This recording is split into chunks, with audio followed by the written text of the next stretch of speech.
4:25 বাজে, আমাদের ট্রেন এসে গেছে ডায়মন্ড থেকে শিয়ালদা যাওয়া। আজকে আমাদের গন্তব্য ছিল মায়াপুর। আমরা ডায়মন্ড হারবার থেকে ভোর 4:40-এর ট্রেনে শিয়ালদার উদ্দেশ্যে রওনা দিয়েছিলাম। শিয়ালদা স্টেশন এখন আমরা নেমে গেছি। আমাদের ট্রেন 19 নম্বর প্ল্যাটফর্মে নামিয়েছিল ডায়মন্ড থেকে শিয়ালদা। আর ঠিক 19 নম্বর প্ল্যাটফর্মের এপারেই হচ্ছে আপনারা একটা টয়লেট পেয়ে যাবেন।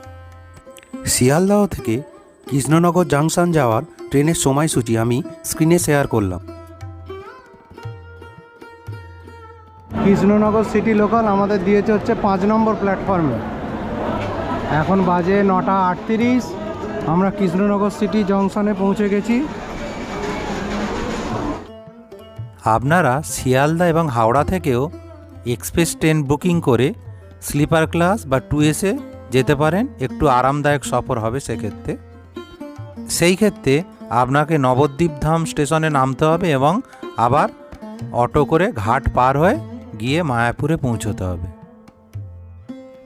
2S-এর ভাড়া পড়বে 65 টাকা এবং স্লিপার ক্লাসের ভাড়া পড়বে 145 টাকা। কত করে দাদা? 4:20। স্টেশনের মধ্যে এরকম ওভারব্রিজ আছে, এই ওভারব্রিজ দিয়ে ওদিকে গিয়ে এইখান দিয়ে বেরোতে হবে। স্টেশনের মধ্যে এরকম অনেক দোকান পেয়ে যাবেন আপনারা। স্টেশন থেকে বেরিয়ে এরকম সামনে অনেক টোটো পেয়ে যাবেন। কত করে? হুলোরঘাট স্টেশন থেকে বেরিয়ে এরকম অনেক টোটো পেয়ে যাবেন। 40 টাকায় হুলোরঘাটে পৌঁছে দেবে। আর একটু এগোলে আপনি অটো পেয়ে যাবেন। এই স্টেশনের এদিকে সব টোটোরা আছে 40 টাকা, একটু যেতেও টাইম লাগবে বলছে। আর এই সামনে আছে অটো।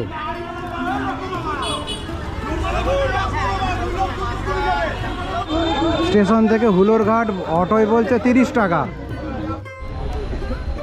স্টেশন থেকে বেরিয়ে সামান্য দূরে এই ক্রসিংটা আছে। এখানে আমরা 10টায় ওখান থেকে বেরিয়েছিলাম কৃষ্ণনগর রেল স্টেশন থেকে।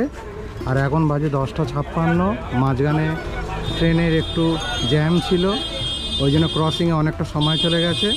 এইখানে নামিয়ে দিলে এখন 10:56 বাজে। আর মায়াপুর যাওয়ার রাস্তা মানে যে ঘাট, হুলোর ঘাট যাওয়ার রাস্তা এইটা। আমরা এসেছি এই দিক থেকে। আর এইটা হুলোর ঘাট যাওয়ার রাস্তা। আমরা এই শুভম হোটেল থেকে সকালে পুরি সবজি টিফিন করে নিয়েছিলাম। 4টে করে 20 টাকা, সাথে ছোলার ডাল, ঘুগনি, আলুর দম থাকে। আজকে আলুর দমটা শেষ হয়ে গেছে।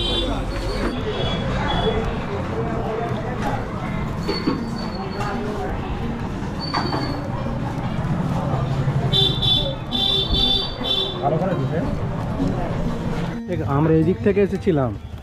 আর এই স্বরূপগঞ্জ হুলোর ঘাট। এখানে আর একটা ঘাট আছে, এটা স্বরূপগঞ্জ ঘাট বলে। আর এটা স্বরূপগঞ্জ হুলোর ঘাট।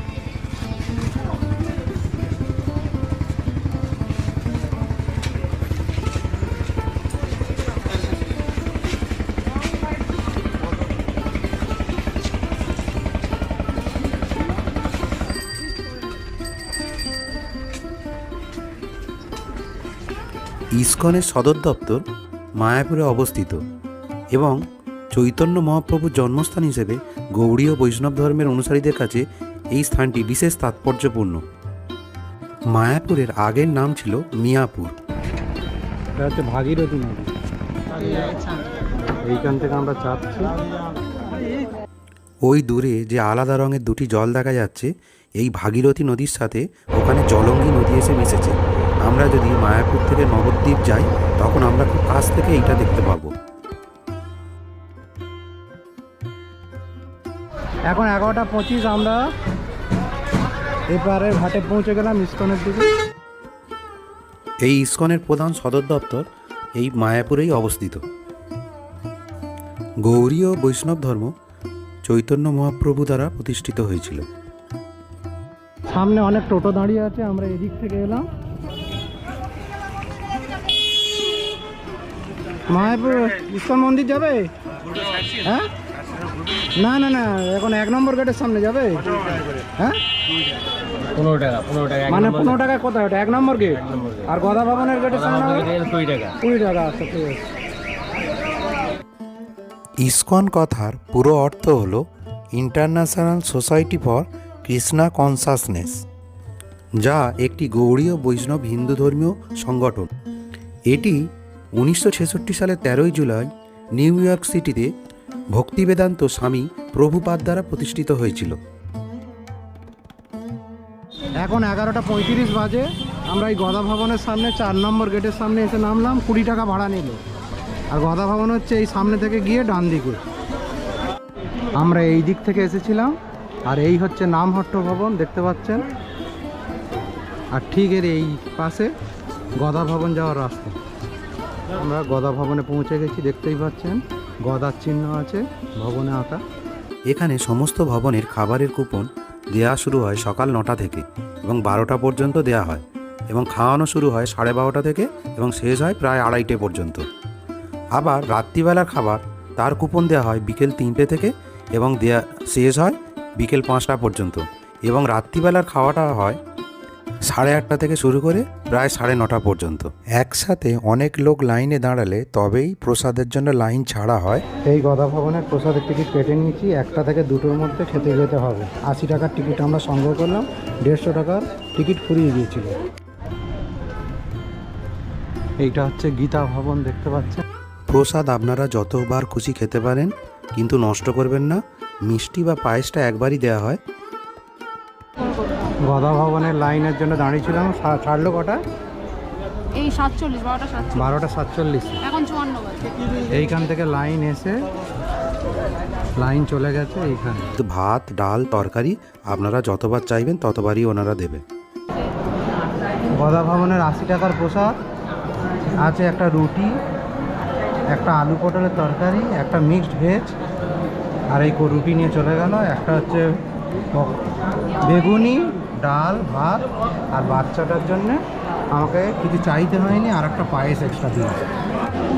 ওখান থেকে খাওয়ার ওখান থেকে বেরিয়ে এখানে পাতাটা ফেলতে হবে, আর এখানে হচ্ছে হাত ধোয়ার জায়গা।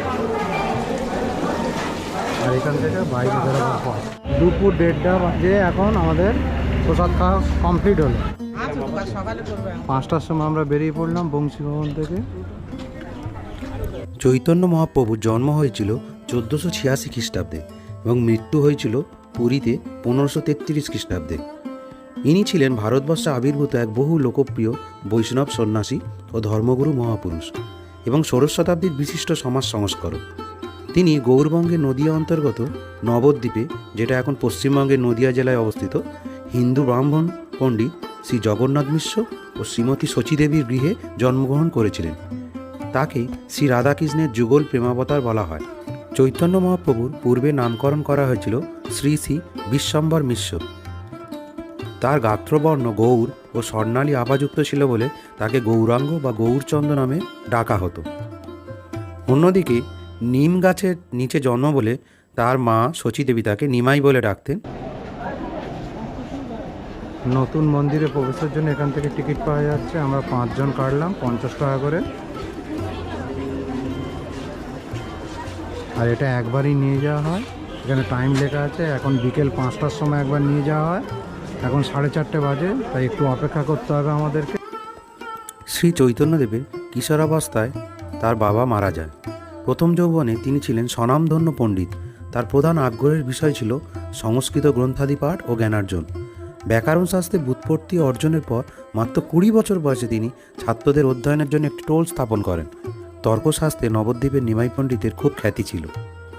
তখনকার দিনে দিগ্বিজয় কেশব কাশ্মীর নামক এক দিগ্বিজয়ী পণ্ডিতকে তরুণ নিমাই তর্কযুদ্ধে পরাস্ত করেছিল।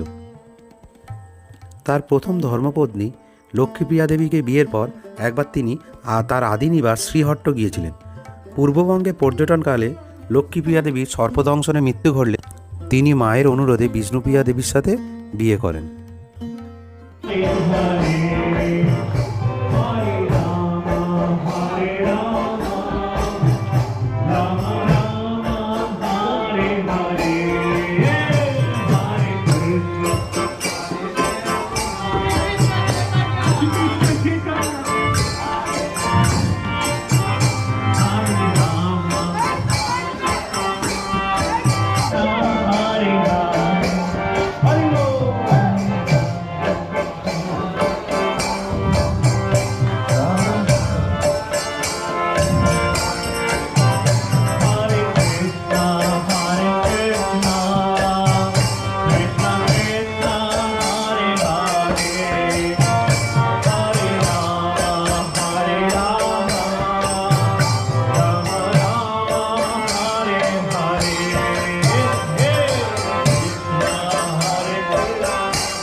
এখন 5টা বাজে। এই চন্দ্রদায় মন্দিরের সামনে কদম গাছের তলায় এসে দাঁড়িয়েছি। মূল মন্দিরে এখন 5টার সময় সকলকে ঢুকিয়ে দেবে, মানে যারা যারা টিকিট কেটেছে 50 টাকা দিয়ে। এখানে লাইন দেখতে পাচ্ছেন। হ্যাঁ চলো, 5টা দিয়ে দেবে তখন। আস্তে আস্তে আস্তে চলুন চলুন চলুন আমাদের ফটোগুলো চলো না না রে বাবা চলো, সিঁড়ি আছে তবে।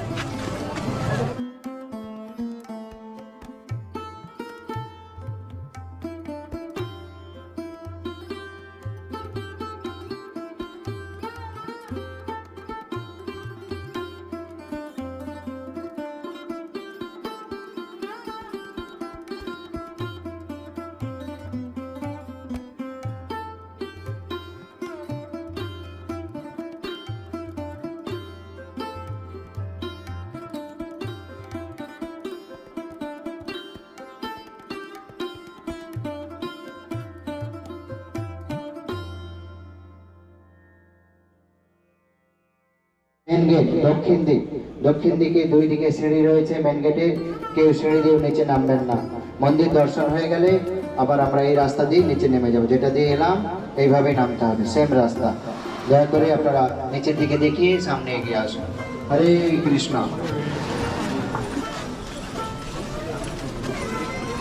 সবাই এই ট্রাফিকে ধারে দাঁড়িয়ে যান, ভগবান নৃসিংহদেবের মন্দির দর্শন করুন।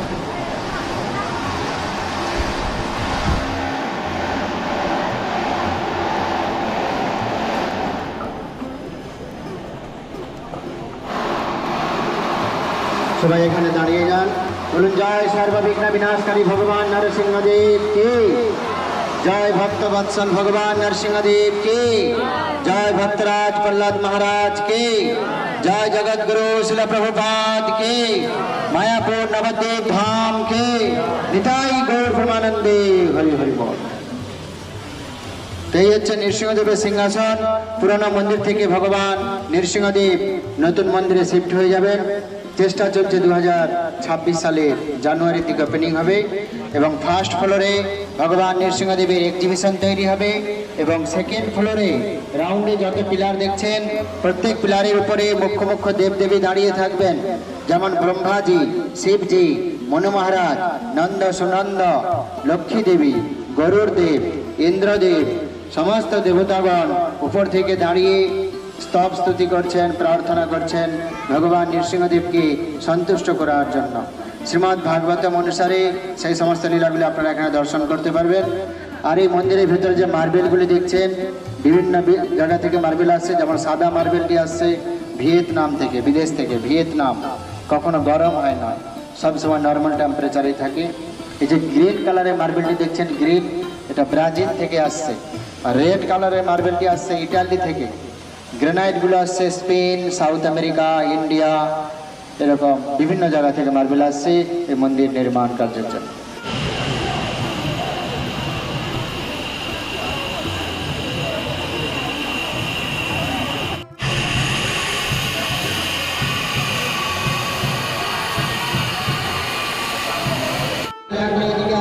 হরে কৃষ্ণ।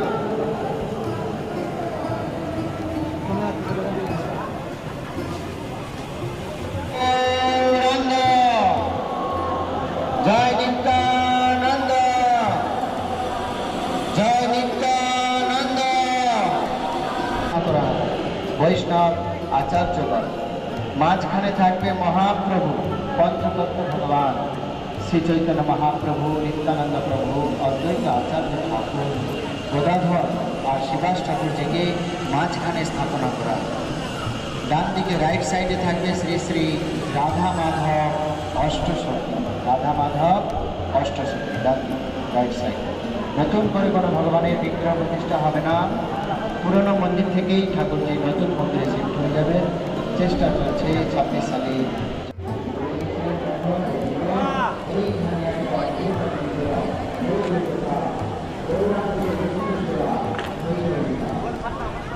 হরে কৃষ্ণ হরে কৃষ্ণ। আমরা তাহলে ওই যেতে নাম এটা মায়াপুরে ঢোকার 1 নম্বর গেট।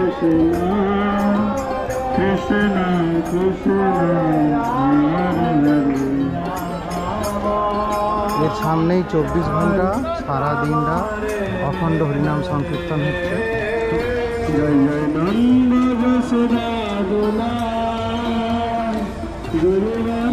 এখান থেকে বিভিন্ন মহাপ্রসাদের কুপন পাওয়া যায়।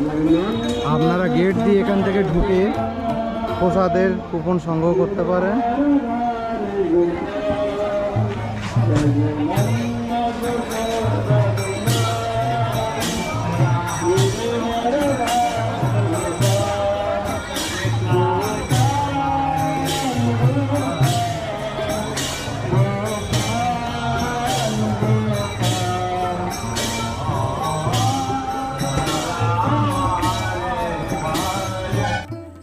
এরপর গয়ায় পিতার পিণ্ডদান করতে গিয়ে পিতা ও প্রথম স্ত্রীর বিয়োগকাতর নিমাই তার মন্ত্রদাতা গুরু স্বামী ঈশ্বরপুরীর সাক্ষাৎ পান।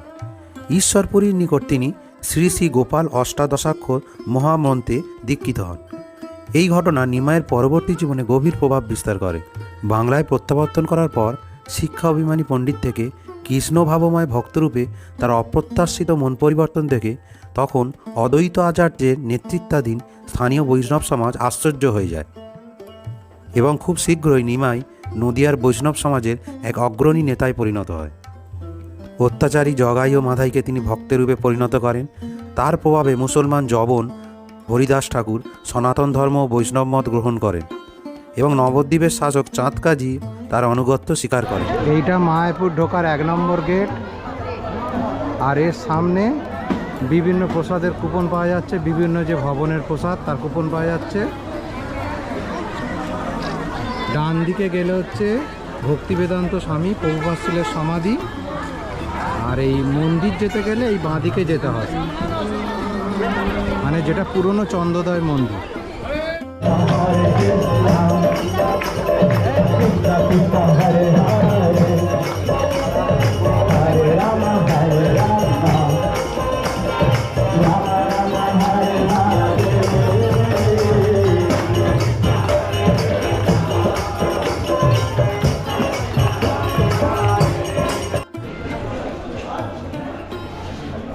রাতের প্রসাদটা 50 টাকা নিল, সকালে যেটা 80 টাকা, এখন রাতেই ওটা 50 টাকা। রাতে 50 টাকার কুপনে দিয়েছে পটলের একটা তরকারি, আলু মটর যেটা তরকারি, একটা মিষ্টি, ডাল আর ভাত। এইটা হচ্ছে বংশী ভবন, যেটা আমরা এখন আছি। আর এর ঠিক পাশেই হচ্ছে ঈশদয়া ভবন। এটা মায়াপুর ইস্কনের এক প্রান্তে অবস্থিত এই দুটো ভবন, আমি ম্যাপেও দেখিয়ে দেবো। আর এইটা হচ্ছে ঈশদন ভবন যাওয়ার রাস্তা। এই ভবনটা দেখে যায়, এই হচ্ছে ঈশদন ভবন আর এইটা হচ্ছে বংশী ভবন।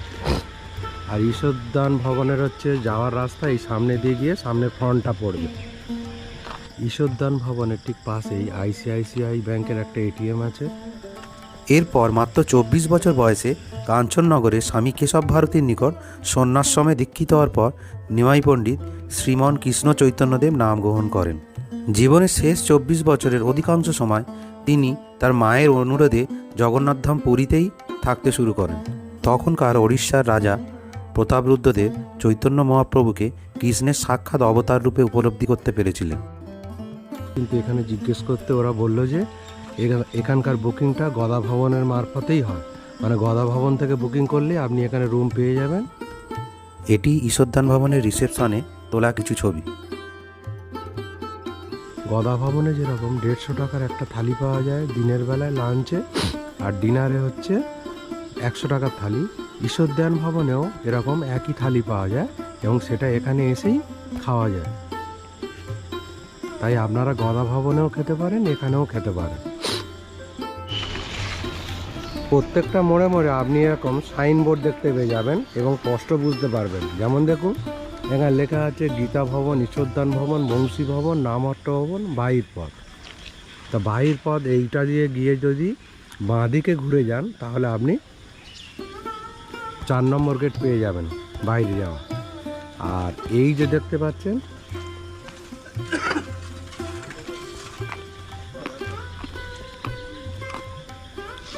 এই হচ্ছে গীতা ভবন, আর এইটা হচ্ছে বংশী ভবন, আর এই যেটা হচ্ছে আমি দেখা গেলাম এই রাস্তা দিয়ে গেলে হচ্ছে ঈশ্বরদান ভবন। এখন আমরা যে জায়গায় দাঁড়িয়ে আছি ম্যাপে সেই জায়গাটা হলো এইটা। আর এই বাঁদিকে পড়বে হচ্ছে গোশালা, নিত্যানন্দ কুটির, শ্রুতি ভবন, গোবিন্দ মাধবাস রেস্টুরেন্ট আর গাড়ি পার্কিং। যাই হোক, এটা হচ্ছে আবার একেবারে বাঁদিকে বলতে পারবো না, এগুলো গিয়ে আবার হচ্ছে সাইনবোর্ড দিয়ে আবার বাঁকানো আছে। ওই বরাবর চলতে আরম্ভ করলে আবার সাইনবোর্ড লক্ষ্য করবেন, কোথায় বাঁকতে হবে ওরা বলে দেবে।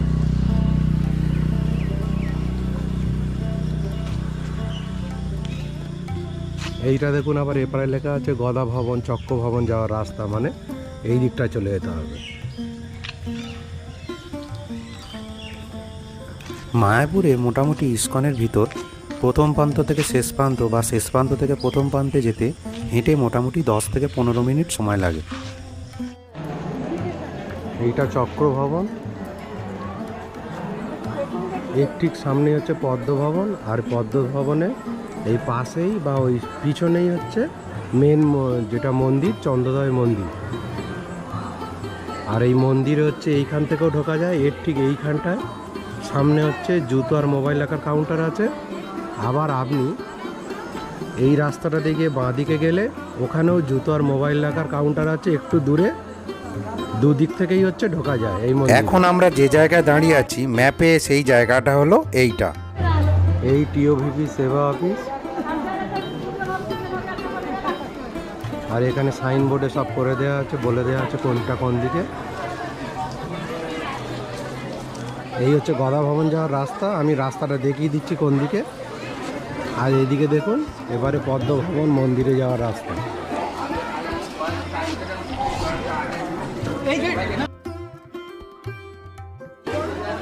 রাস্তাটা দেখুন, এই যে চক্র ভবন এর ঠিক নিচ দিয়ে রাস্তাটা আছে, আপনি ওপারে একেবারে গদা ভবনে খুব তাড়াতাড়ি চলে যেতে পারেন। আর এই জন্যই দেখলাম গদা ভবনের ডিমান্ড এত বেশি, কারণ গদা ভবন থেকে এই রাস্তাটার মাধ্যমে খুব সহজেই মন্দিরে পৌঁছে যাওয়া যায়।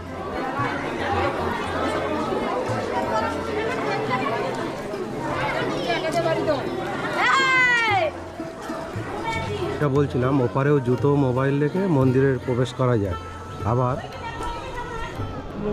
ওই প্রথম যে গাছটা দেখছেন ওর নিচে হচ্ছে কাউন্টার আছে, ওখানেও জুতো মোবাইল রেখে প্রবেশ করা যায়। আর এই হচ্ছে মন্দিরে যাওয়ার হচ্ছে লাইন, এখান থেকে হচ্ছে চেক করে এই সামনে দিয়ে মন্দিরে প্রবেশ করে এপার থেকেও ঢোকা যায়, আবার ওই পার থেকেও যেটা দেখালাম ঢোকা যায়। আর মায়াপুর চন্দ্রোদয় মন্দিরের দৈনিক অনুষ্ঠান সূচি দেওয়া আছে। এই পদ্ম ভবন, এই হচ্ছে মায়াপুর চন্দ্রোদয় মন্দির, আর এইটা হচ্ছে কোচ ভবন। এই হচ্ছে পদ্ম ভবন, এইটা কোচ বিল্ডিং, আর এদের মাঝখানে চন্দ্রোদয় মন্দির, মেন মন্দির যেটা। আর তার জুতো, এটা হচ্ছে মোবাইল জুতো রাখার জায়গা, আর এটা হচ্ছে মোবাইল রাখার জায়গা। প্রতিটা মোবাইল রাখার জন্য 5 টাকা করে বিল হবে, কিন্তু এত লাইন পড়ে যে প্রচুর দেরি হয়ে যায়। আমি আপনাদের দেখিয়ে দিচ্ছি।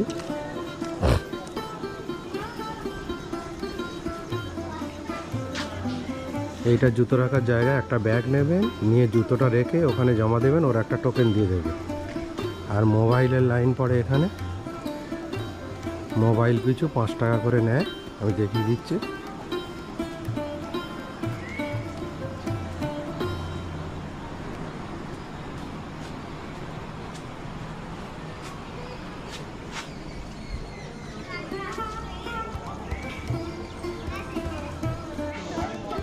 এই হচ্ছে গোবিন্দ রেস্টুরেন্ট।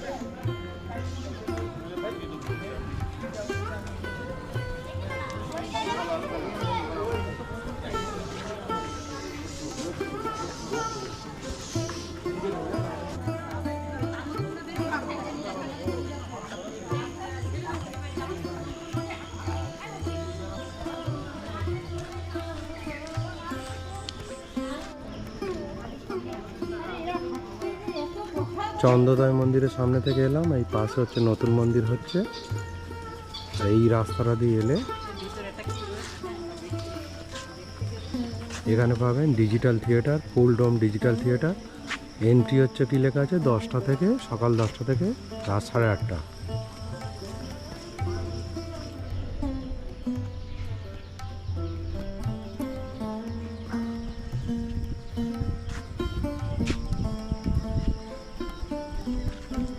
মায়াপুর ফুল ডোম থিয়েটার।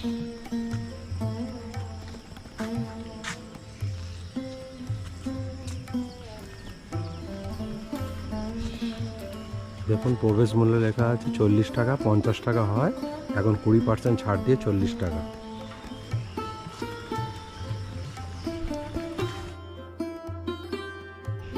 মায়াপুরের ম্যাপটা ভালো করে দেখবেন, আমি ম্যাপটা দিয়ে দিয়েছি, ওখান থেকে ফলো করলে আপনি যে কোনো জায়গা থেকেই আসতে পারেন। আমি এই রাস্তাটা দিয়ে এলাম, এই দেখুন ওপারে রাধা মাধব মন্দির যাওয়ার রাস্তা। আর এই হচ্ছে ভক্তি বেদান্ত স্বামী প্রভুপাদ শিলের সমাধি মন্দির। ভক্তিবেদান্ত স্বামী প্রভুপাদের প্রথম জীবনে নাম ছিল অভয়চরণ দে। ওইখানে জুতো আর মোবাইল জমা দেওয়ার কাউন্টার, তারপর এখানে হচ্ছে চেকিং করে আপনাকে ঢোকাবে। এই হচ্ছে ভক্তি বেদান্ত স্বামী প্রভুপাদ শিলের সমাধি মন্দির। তার আধ্যাত্মিক গুরুর কাছ থেকে ইংরাজিতে কৃষ্ণ চেতনা ছড়িয়ে দেওয়ার আদেশ পালন করার জন্য 69 বছর বয়সে তিনি 1965 সালে একটি কার্গো জাহাজে কলকাতা থেকে নিউ ইয়র্ক সিটিতে যাত্রা করেন। সেই সময় তার কাছে ছিল সামান্য কিছু টাকা এবং একটি ট্রাঙ্কের ভেতর কয়েকটি বই। 1939 সালে গৌড়ীয় সম্প্রদায়ের প্রবীণরা অভয়চরণবৃন্দকে ভক্তিবেদান্ত উপাধি দিয়ে সম্মানিত করেন। ভক্তিবেদান্ত স্বামী প্রভুপাদের সবচেয়ে উল্লেখযোগ্য অবদান ইংরেজি ভাষায় রচিত এবং অনুবাদিত তার গ্রন্থগুলি। তার সবচেয়ে বিশিষ্ট রচনাগুলির মধ্যে রয়েছে ভগবদ্গীতা, 30 খণ্ডের শ্রীমদ্ ভগবদ্গীতা এবং 17 খণ্ডের শ্রী চৈতন্য চরিতামৃত। এগুলোকে তিনি ইংরেজি ভাষায় অনুবাদ করে সারা বিশ্বে পৌঁছে দিয়েছিলেন। প্রভুপাদ শিলের সমাধি মন্দিরের ভেতর সকলেই প্রবেশ করতে পারে বিনামূল্যে। নিচে চৈতন্যদেব এবং প্রভুপাদ শিলের জীবনের বিভিন্ন গাথা দেয়ালে চিত্রিত আছে, এবং যে মিডিলে একদম যে ডোমটা আছে ওখানে হচ্ছে নিত্যানন্দ ঠাকুর এবং চৈতন্য মহাপ্রভুর একটা বড় ছবি আঁকা আছে। খুব সুন্দর লাগবে আপনাদের ভেতরে ঘুরতে। আর যদি দোতলায় এবং ছাদে উঠতে হয় তখন হচ্ছে আপনাকে 15 টাকার টিকিট কেটে ওখান থেকে ছাদে উঠতে হবে বা দোতলায় উঠতে হবে। দোতলায় ভক্তি বেদান্ত স্বামী যা যা জীবনে করেছেন সেগুলো, মানে যেরকম একবার তিনি ছোটোবেলায় প্রথম রথ টেনেছিলেন সঙ্গী সাথীদের নিয়ে, এছাড়াও যে ধর্ম প্রচার করেছিলেন নিউ ইয়র্কে গিয়ে, তার সব মূর্তি ভেতরে কাঁচের মধ্যে রাখা আছে। গোশালা যাওয়ার পথে পড়ে এই শ্রী গৌরাঙ্গ কুটির। এখানে সুলভে থাকা খাবার ব্যবস্থা আছে। আর দেখতেই পাচ্ছেন এখানে হচ্ছে সব চাঁচর ভেড়ার ঘর সব।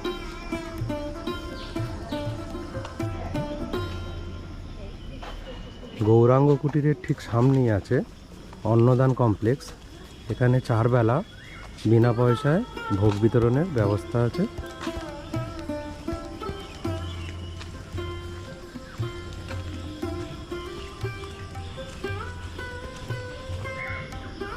এই অন্নদান কমপ্লেক্স এর ঠিক পাশেই আছে গোশালা যাওয়ার পথে প্রভুপাদ ভিলেজ। এখানেও থাকার ব্যবস্থা আছে, কিন্তু এখানকার রুম রেন্টগুলো অনেকটা হাই, প্রায় 2500 থেকে শুরু। আমরা এখান থেকে এলাম, এবার এখান থেকে রাস্তাটা বেঁকে যাচ্ছে বাঁ দিকে। এই যে নিত্যানন্দ কুটির দেখালাম, এদের রুম ভাড়া 100 টাকা বা 200 টাকা থেকে শুরু। আর এখানে ফোন নাম্বার দেওয়া আছে দেখুন। আর এখানে আছে আবার শ্রুতি ভবন, তারও ফোন নাম্বার দেওয়া আছে। এটা এইদিকে, আমি ভবনটা দেখিয়ে দিচ্ছি। গোশালা যাওয়ার পথে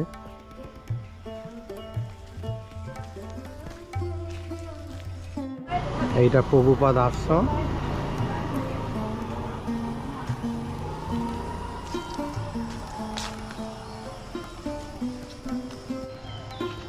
এই শ্রুতি ভবনের ফোন নাম্বার দেওয়া আছে, আপনারা যোগাযোগ করে নেবেন।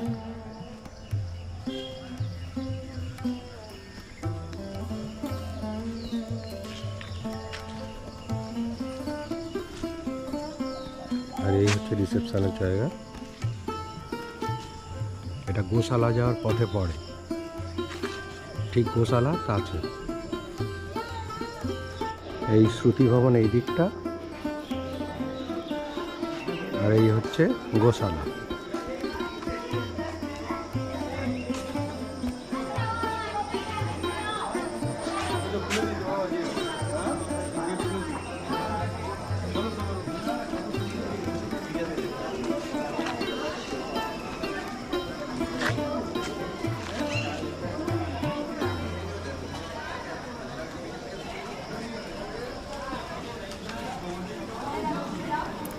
বৈষ্ণব ধর্মে পঞ্চতত্ত্ব সংস্কৃত পাঞ্চ এবং তত্ত্বকথা থেকে এসেছে।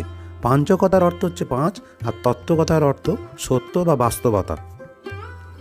এই পঞ্চতত্ত্ব বলতে হিন্দু ধর্মের গৌড়ী ও বৈষ্ণব ধর্মের ঐতিহ্যে পঞ্চদশ শতাব্দীর 5টি ধর্মীয় ব্যক্তিত্বকে বোঝায়। এরা হলেন চৈতন্য মহাপ্রভু, যাকে কৃষ্ণের অবতার রূপে ভাবা হয়। আরেকজন হলেন নিত্যানন্দ, যা কৃষ্ণের ভাই বলরামের অবতার রূপে ভাবা হয়। তৃতীয় হলেন অদ্বৈত আচার্য, যাকে দেবতা, বিষ্ণু ও শিবের সম্মিলিত শক্তিরূপে ভাবা হয়। চতুর্থজন হলেন শ্রীবাস ঠাকুর, যাকে শুদ্ধ ভক্ত ও ভক্তির প্রতীক হিসেবে ভাবা হয়। এবং পঞ্চমজন হল গদাধর পণ্ডিত, যাকে কৃষ্ণের আভ্যন্তরীণ শক্তির সম্মিলিত শক্তি হিসেবে ভাবা হয়।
এই ক্ষীর খাবে?